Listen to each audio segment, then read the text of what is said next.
Before we start, I'll go over some reminders and housekeeping items. Today's call is being recorded and will be available on our website at www.cancersupportcommunity.org. The format of today's webinar will be as follows. The panelists will begin the discussion first, and then we will open the discussion up to the audience during the question and answer session. Thank you to those who submitted questions prior to the webinar as part of the registration form. If you would like to ask additional questions, please feel free to type it into the question and answer box on the right of your screen. You may submit a question at any time during this event. At the end of this webinar, you will be automatically redirected to the post-webinar survey. Please take a few minutes to complete this survey as your input is of great value to us.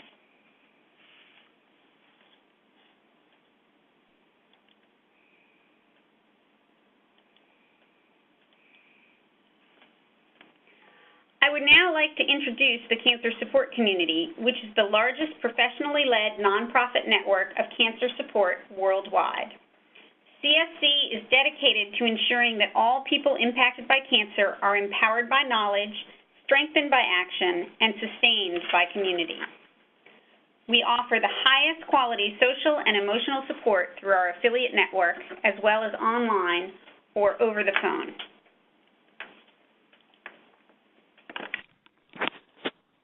On this screen, you'll see some of the resources we provide at the Cancer Support Community.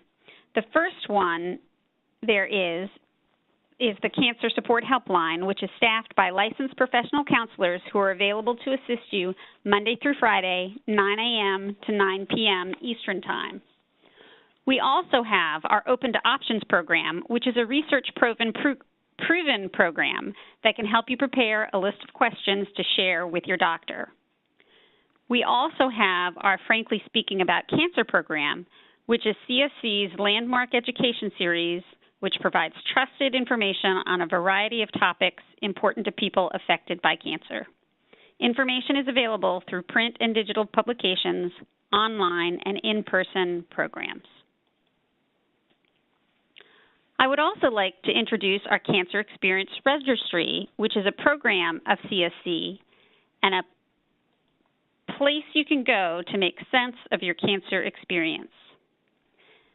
Tell your unique story, connect with others, advocate as active members of a community, learn from experts.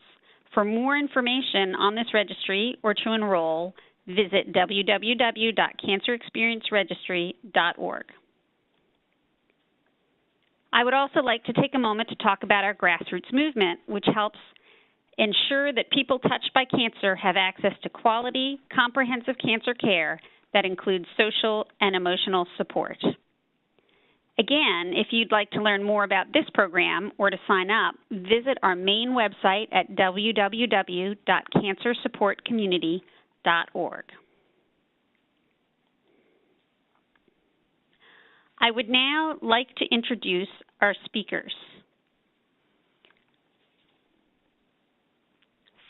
Felice Apolinski is here with us tonight. She is a licensed social worker and has been the program director of Gilda's Club Nashville since August 1998. Felice was an active participant in the integration process and merger of Gilda's Club Worldwide and the wellness community to become Cancer Support Community. She cares deeply about the mission and is passionate about delivering a quality and clinically rich program. She considers herself privileged to work at Gilda's Club Nashville, which is an environment that provides and promotes a community of shared wisdom, support, non-judgmental acceptance, and deep respect. We are having some technical difficulties with our other two panelists, so I will introduce you when I am sure that they are available to attend.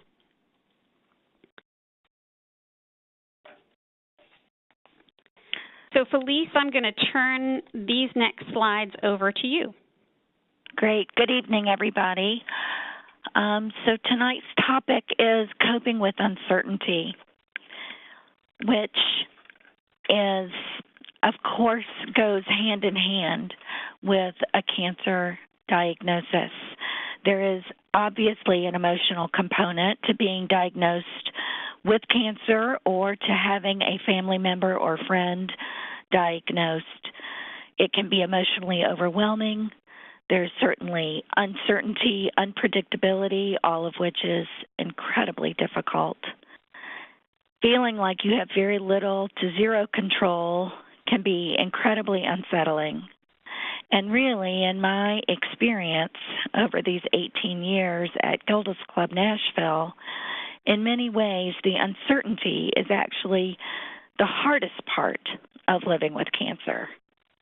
The unpredictability makes it impossible to plant your proverbial feet and adjust. So at best, folks tend to adjust and adapt, adjust and adapt, adjust and adapt, wash, rinse, repeat, which can be really a challenge. And trying to find your balance on constantly shifting sand is really difficult. So an emotional reaction is completely normal, and it's to be expected. And the important thing is to know when you should reach for help. Fear, anxiety, frustration, confusion, disbelief, shock, all of those are certainly part of this process for most folks. It's when it turns to despair that really becomes problematic. And so thinking of uncertainty as a spectrum from uncertainty to stress to distress is a way that might be helpful to think about this, that you've got uncertainty on the far left, stress in the middle, and distress on the far right. And just like cancer, it's not linear. It's a very fluid model, and it can go back and forth and up and down and over and under. But those are kind of the parts and pieces that I'll be addressing this evening. So what's of enormous importance is realizing that I'm trying to advance my slide, but it's not letting me advance. Oh, there you go. What's really important is to remember whether you are the person diagnosed with cancer or someone who loves someone who has been diagnosed with cancer, that you don't have to face cancer alone. You deserve to be helped, and you deserve to be supported. And so we'll dive a little deeper into all of that.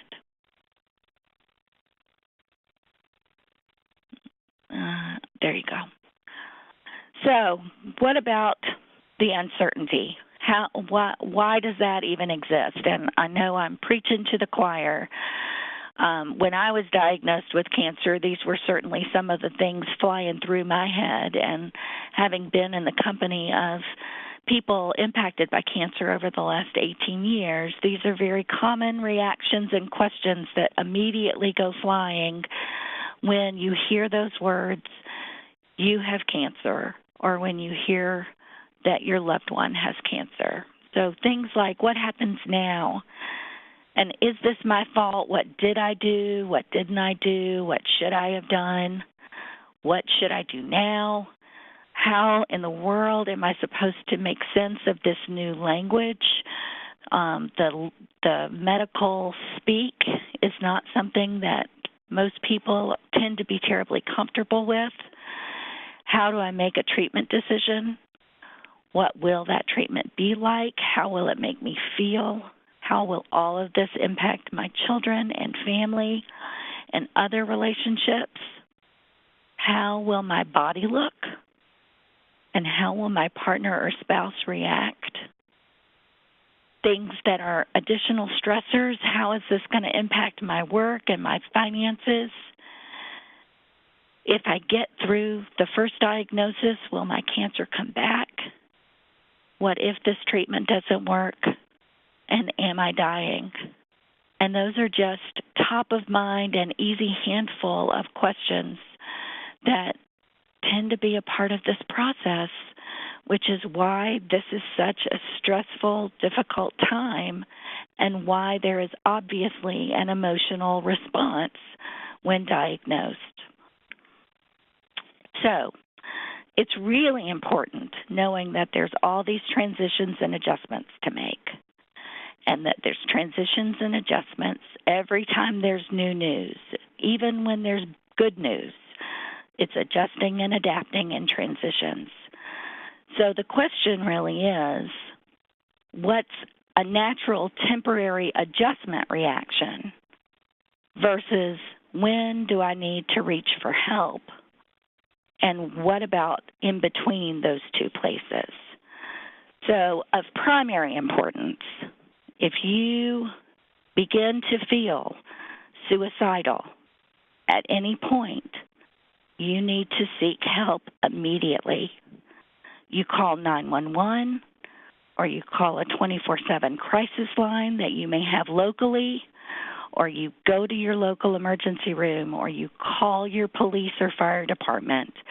But immediately reach for help if you are truly at the level of despair where you are feeling suicidal. So that's of primary importance.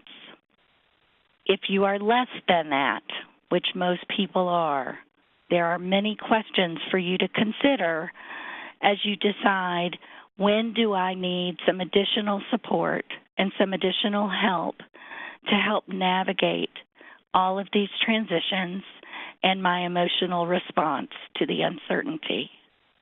So ask yourself the following questions.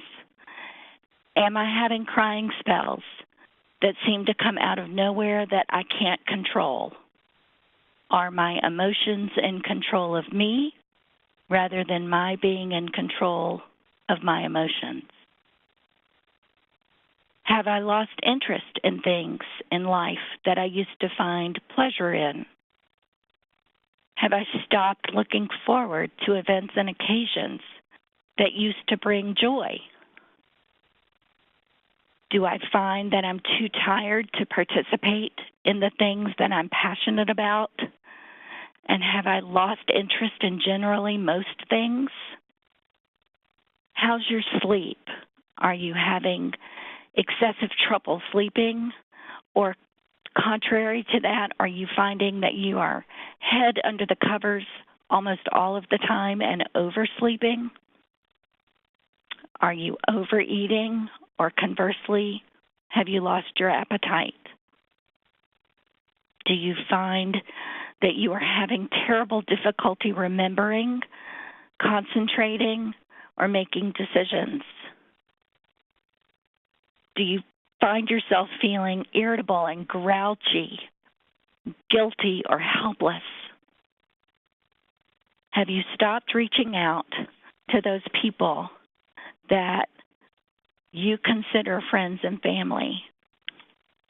If you've answered yes to 4 or more of those questions, particularly if the duration of those feelings have lasted for a week or more, it's a really good idea to seek assessment and assistance from a healthcare or mental health provider.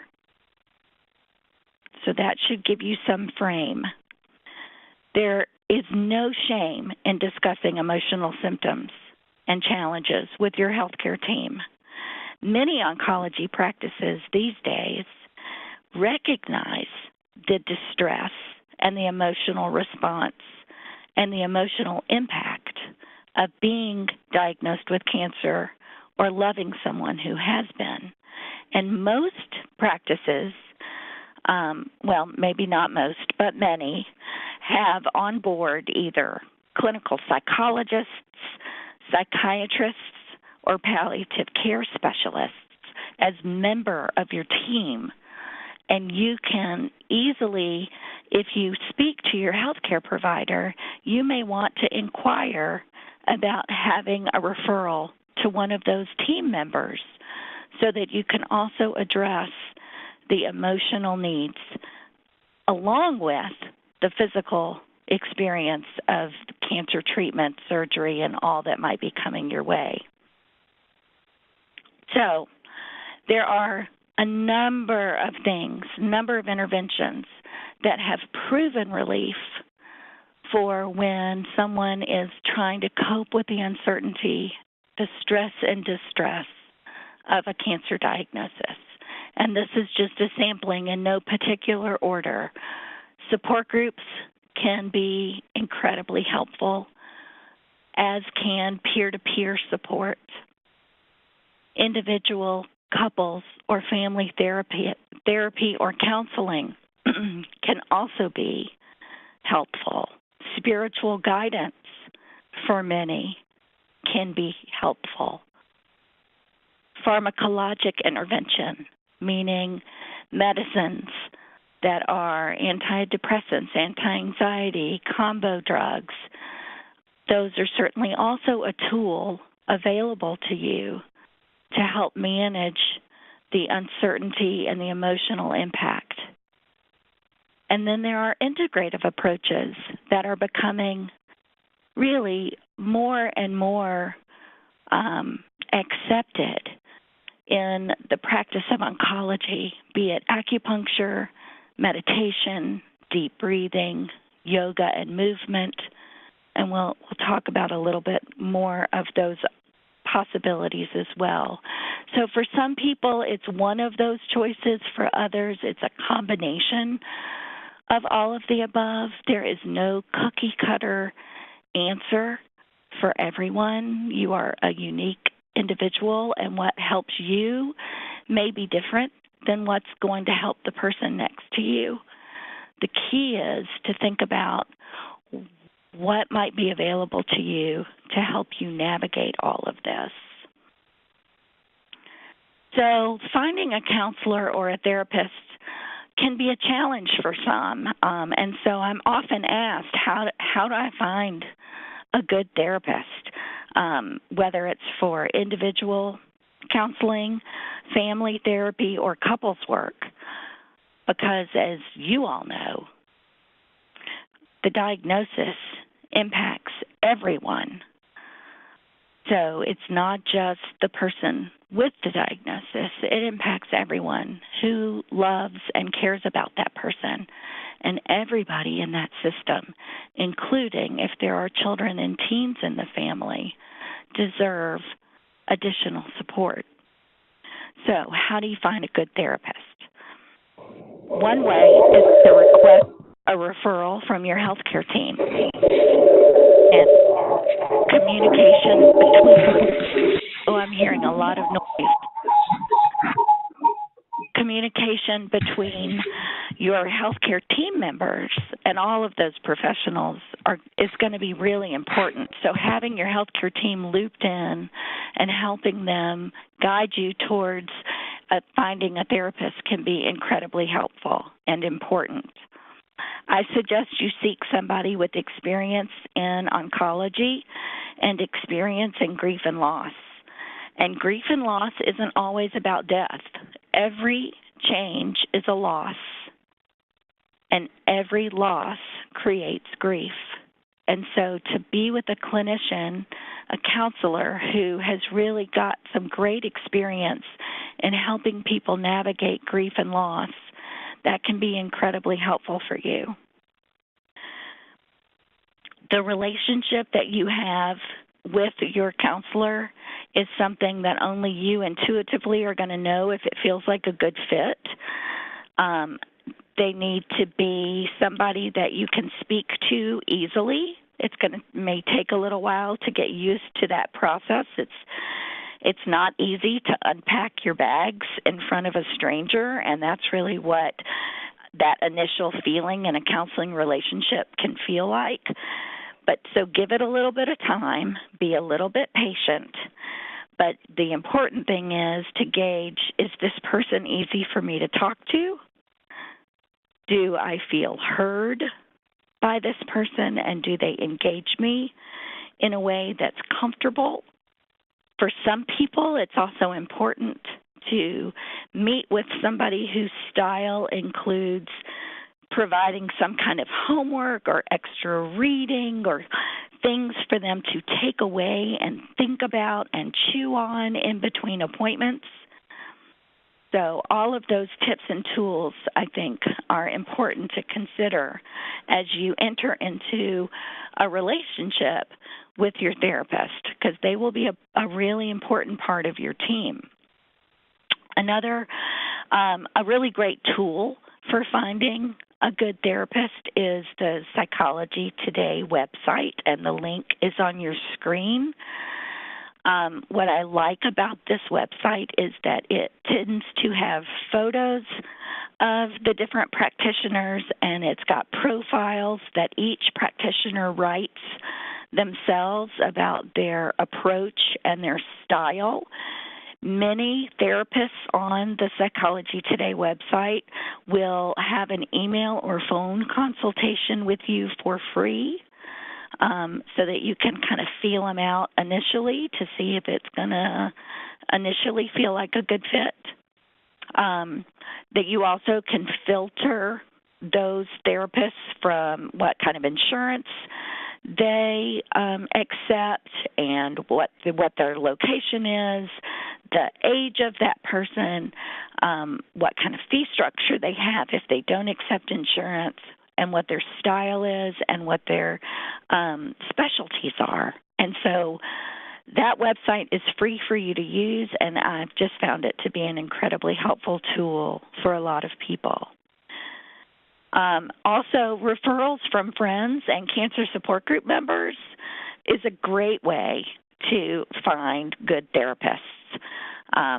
So once you've chosen somebody, as I said before, give it a little bit of time. It is, in fact, a relationship, and the communication should in many ways go in both directions, meaning if you don't feel like it's a perfect fit and you've got some suggestions about what might make it more comfortable or more meaningful for you, share that with them.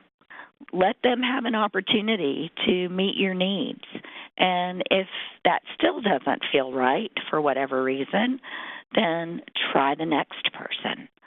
So don't just give it a one and done. Give it a decent shot, because when it works well, it's a really helpful tool for an awful lot of people.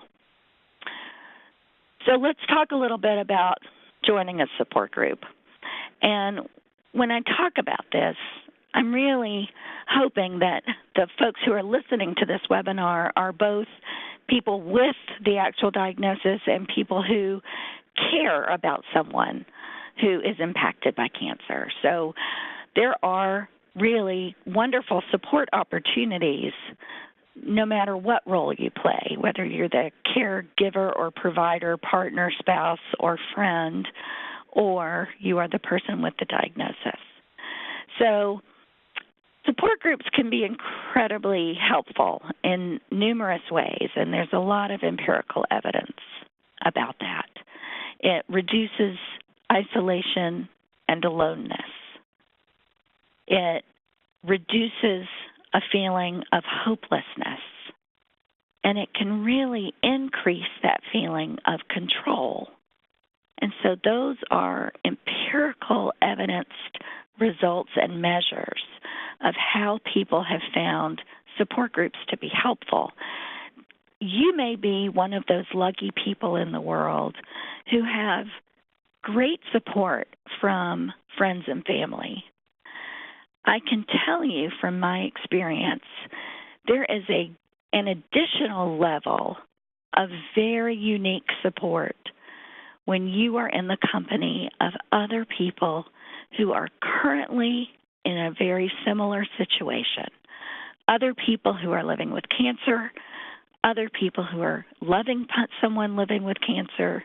You can teach each other, you can learn from each other, and you can support each other in an incredibly unique way that only people who completely understand, because they are experiencing it, can be.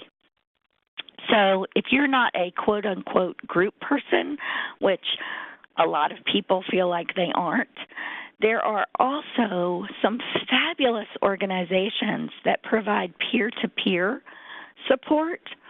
when I Googled this afternoon, I went on and looked at the National Cancer Institute in their support services locator for a one-to-one peer cancer support, and it pulled up 118 different organizations that provide established peer-to-peer cancer support that the National Cancer Institute has put on their website. So that feels to me like a very credible kind of reference. So some of those include Cancer Care. The Leukemia Lymphoma Society has a peer-to-peer support opportunity. There's the Scott Hamilton organization, the Fourth Angel Mentoring Program.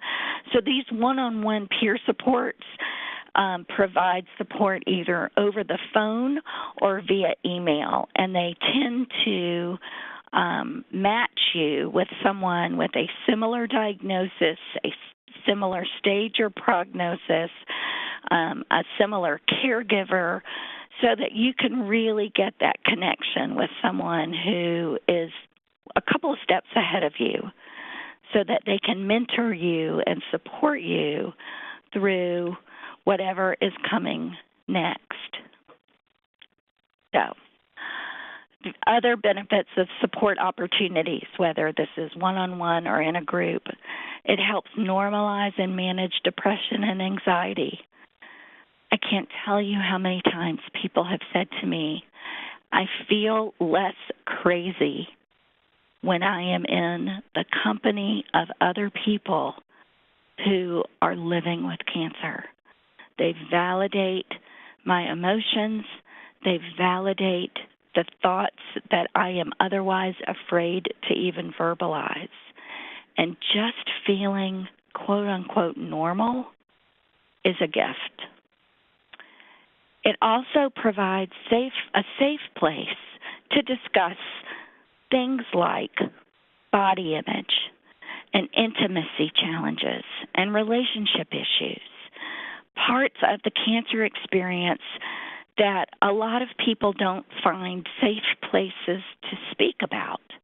Those are quality of life issues, and they deserve to have the opportunity to really kind of get untangled with other people who understand, who can talk about their new body and grieve those losses, and really hopefully come together to accept the changes and talk about intimacy, concerns, and challenges with partners and spouses. And the relationship changes not only in those kinds of relationships, but parental relationships as well. Another benefit of support groups is that there's a collective wisdom. The experts in the room are the other support group members. No one knows what it's like to live with cancer better than other people who are living with cancer. And so being in a support group allows you to learn from those experts and to be one of those experts to the other group members as well. It's also, at least at Gilda's Club Nashville, tends to be one of the best places for sharing information, education, and resources. So it gives you an opportunity not only to discuss kind of the underbelly of cancer, the fears and concerns, to put words around end-of-life issues, to talk about all the what-ifs. It also is a place to celebrate good news and to provide encouragement and inspiration and find hope, all of which can help you cope with the uncertainty of cancer. So other ways to cope are through those integrative tools and techniques that I referenced a little bit earlier. There's a whole list of those, and you guys can read, so I'm not going to read those to you, but I do want to highlight a couple of them and highlight some resources that are available to you completely free of charge that might be worth a look. So all of these are accessible. Most of these are things that you can do without having to go anywhere to do them, and many of them are completely free of charge. So laughter, for example. You can pull up YouTube videos, you can watch funny old DVDs, you can turn on some old Saturday Night Live episodes, you can look at pictures of babies and funny animals. There are a lot of ways. There are even laughter apps on the phone that are free, and they've proven that hearing laughter creates laughter, and so there are laughter apps that will just all of a sudden break out into laughter from your speaker on your phone, and that tends to tickle people and gives them just a little emotional break. Yoga and other mind-body practices, there are also, a lot of free apps and videos and YouTube videos. 5-minute yoga, daily yoga, simply yoga, and down dog are just a couple of the free apps for both Android and iPhone, iOS, all those things.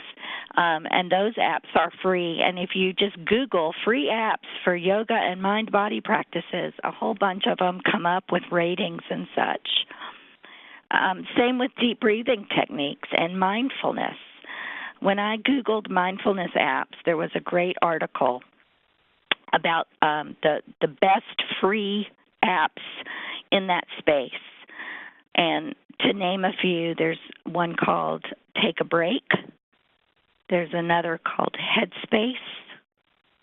There's Calm and Relax Melodies and Mind Body Connect. So those are just a handful of things that are for most people easily accessible and take 5 minutes or less. But sometimes relieving your brain for those 5 minutes is enough of a break to catch your breath and plant your feet and move forward, which is the whole idea. So many of these things are also things that you can do if you are lucky enough to live close to a cancer support community or a Gilda's Club affiliate. Most of us offer things like yoga and mindful meditation, exercise and movement, whether it's Tai Chi and Qigong, guided imagery and relaxation, and laughter groups.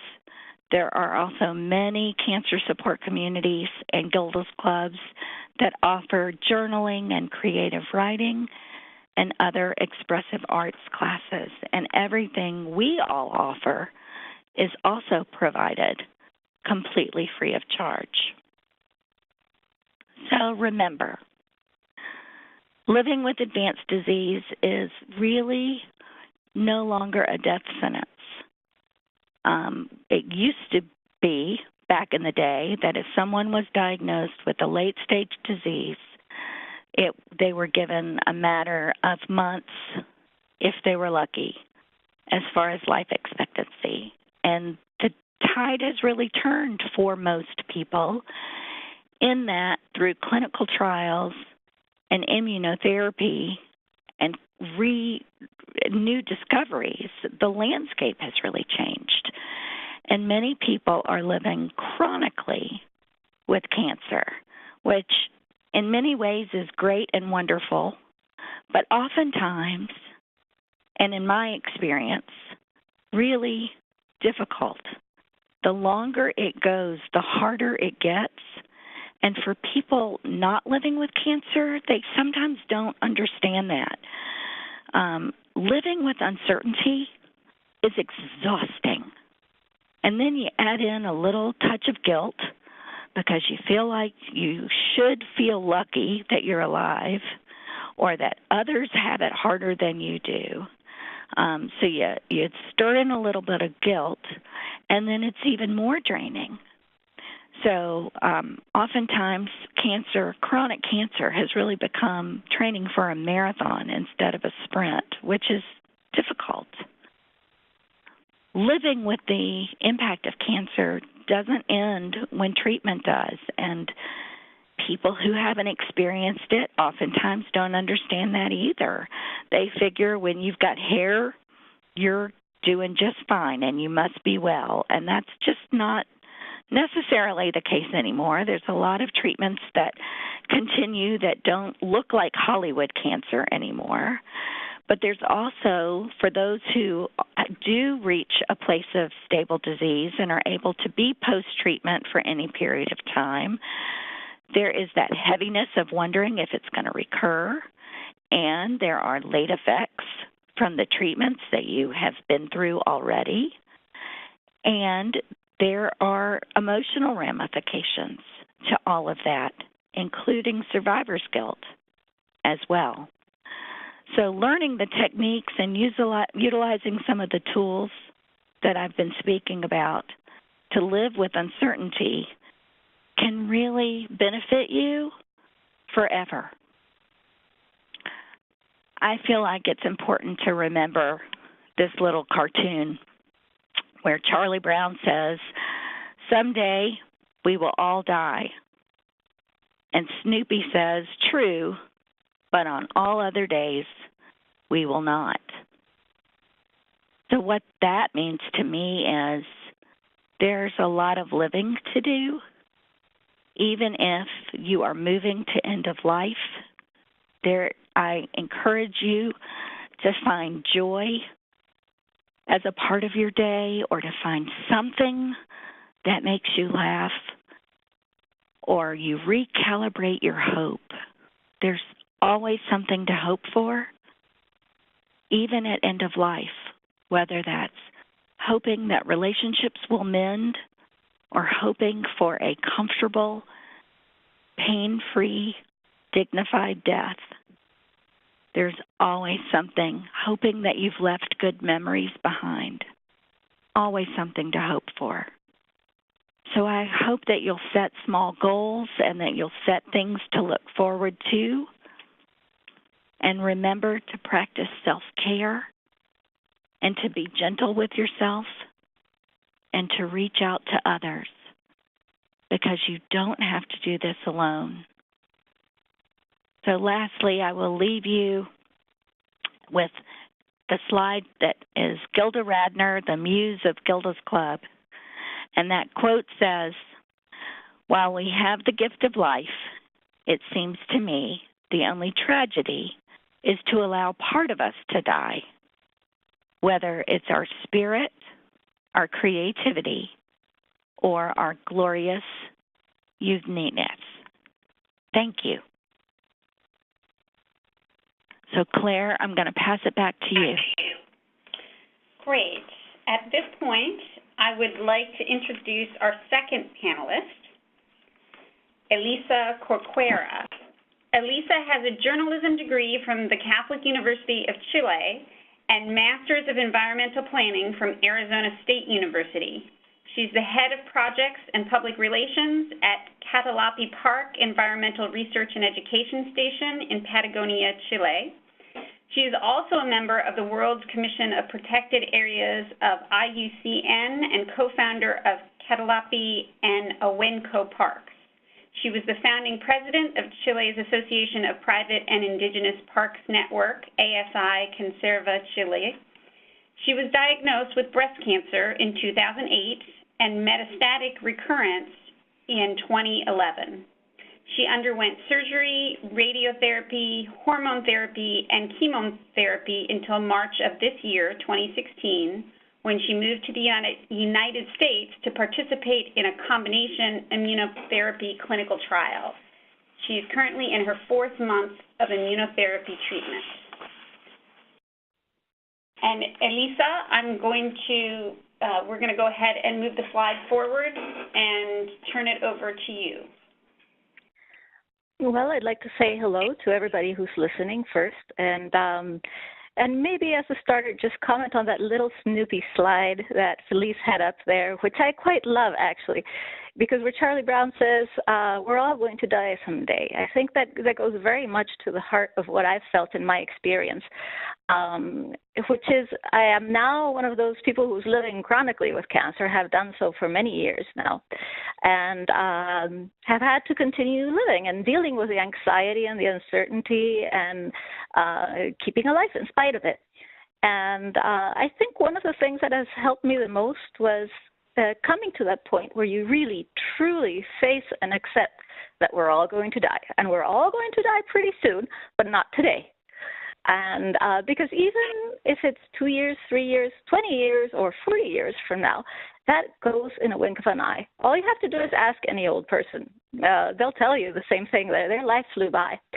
And once you realize that and focus on living on today and living it well and living it happily and laughing, the anxiety fades a lot because you know it's all okay. Yeah, as long as you're doing well today, the rest will sort itself out, and you can still aim and hope. But the truth of your happiness is in enjoying today. If you can go to the next slide, please. When asked how I've adjusted to this new normal, really, I feel in the last 5 years there's rarely been a normal. That's one of the hardest things to get used to, is that you can pretend maybe there's a normal, but you know it might change in the wink of an eye. 2 weeks from now, when your next test comes through or your next chemotherapy comes through, it may all change again. And I think that's one of the hardest parts with it, which is adjusting to the fact that there may be no normal, maybe ever, or maybe just in a long time. And then you have to try and deal and plan ahead without frustrating yourself. And that I found very hard to do. I still find it by moments hard. It's a constant work of adjustment, because if I don't know really how I'm going to feel, we all function. 3 weeks from now, I'll probably be feeling pretty much the same as I'm feeling now, so I can plan on doing X, Y, and Z. While living chronically with cancer, it's very hard to do so. It's 3 weeks from now, you might be feeling completely different from what you felt, or you might be guessing how you'll feel in 3 weeks, but you might be way off, and that's just the way it is. So I slowly through the years found that the moments when I was most frustrated were those when I aimed too high. When I said, I think I can do it, I'll write down this and that, and I'll plan this and the other in the calendar, and then I just couldn't make it, and that was so frustrating. And I had a hard time accepting that I just was a little weaker than I used to be, that I couldn't do as much as before. And when I adjusted those expectations on myself down, where I said, yes, I can still have a really good life, I can plan on doing wonderful things, I've been hiking while in chemotherapy, I kept on working while on different types of treatment, I can do all that. But I just have to do less of it. I have to pick those things which are dearest and most important to me, be it in work or with friends or in having fun. And when I adjust my own expectations down, I'm not frustrated anymore, because I managed to do those things that are really, truly important to me. And that, of course, has meant shifting how I used to work and what things I used to work, what my hobbies were. And that process of adjustment can take a little bit, but once you do, you find that you can have a perfectly wonderful life while living on cancer, while fearing that it might recur. Just for example, instead of working and traveling all over the country to these different protected areas where I was working, I started delegating a lot of that, which was the work-related travel to national parks and private parks, and I started focusing on doing fewer of those trips, but doing them for fun, only for fun, because it's what I love. As far as work, I also just adjusted the workload down a bit, found other things that were more flexible and I could do from home and that didn't have strict deadlines. And that has worked fine for me too. And this has meant a huge learning process for me of learning to prioritize what I truly want to do from what I think would be really nice to do. And I no longer do the things I think would be really nice. I only do those that I love. Next slide, please.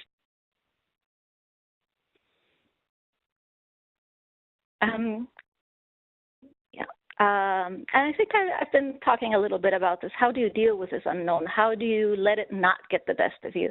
And I can't say for anybody else because we're all different, and I can tell you what has worked for me, which is a lot of focusing on the present, on the beautiful things that are happening today, on the wonderful support group from family and friends that I've had, on those amazing experiences I've been able to do in spite of being weak, those treasured moments out in nature that I've managed to do. That volcano I managed to hike. I did it. And when I was on top of there, it was the most glorious feeling on earth, because this is something that a lot of people who aren't on cancer don't do. And here I was 3 weeks after chemotherapy on the top of a volcano, and I was in heaven, literally. And so if you focus on that and not on what you can't do, it really helps to deal with the unknown. I also have truly refused to consider myself disabled by this disease. In many ways, yes, I can't do the same. I could. I am limited in my energies and what I can do. But like I say, if I plan it well, if I make sure it's going to be during that week that I'm going to feel better, if I, instead of, the hiking is a good example. If I, instead of taking a pack and going for a 4-day hike, I plan on taking pack horses and doing the trip in 6 days instead of in 1, I can still do it. And it's amazing. Because if you plan for the unknown, if I plan for 6 days out there to do something you could do in 1, I know that something can go wrong and it's still okay because I planned for it. I know that I can get back on the horse and carry me down. I know that I have a satellite phone in case of an emergency. You just plan for yourself in a different way, and then you're not limited. You're not disabled. There's hardly anything you can't do anymore. And but in spite of it all, I'm very human, and sometimes I get scared or nervous about things, especially right before those big CTs exams or those, when you come to the 3-month checkup. I can't help it. I get a knot in my stomach too. But what helps me then is to recognize this in myself